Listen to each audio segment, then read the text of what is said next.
আজকে এলপিজি ব্যবসায়ী সমিতি মাগুরা জেলা কর্তৃক আয়োজিত এই মানববন্ধন এবং প্রতিবাদ সভার উদ্দেশ্য সরকার এবং কোম্পানি কর্তৃক দামের যে সমন্বয়হীনতা, এই সমন্বয়হীনতার মাঝে আমরা রিটেলার পর্যায়ে গ্যাস সরবরাহ করতে পারছি না।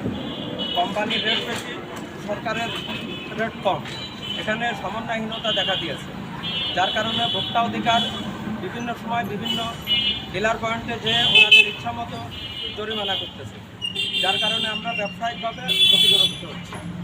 আজকে সারা বাংলাদেশব্যাপী এলপিজি ব্যবসায়ী সমিতির উদ্যোগে গ্যাস সরবরাহ রিটেলার পর্যায়ে গ্যাস সরবরাহ বন্ধ রাখা হয়েছে। সরকার যদি সুবিবেচনা আসে যে গ্যাসের রেটটা সমন্বয় করে, সেক্ষেত্রে আমরা হয়তো আগামীতে গ্যাস সরবরাহ চিন্তা ভাবনা করতে পারব, নচেত আমাদের গ্যাস সরবরাহ বন্ধ থাকবে। দর্শক তো শুনছিলেন ব্যবসাটা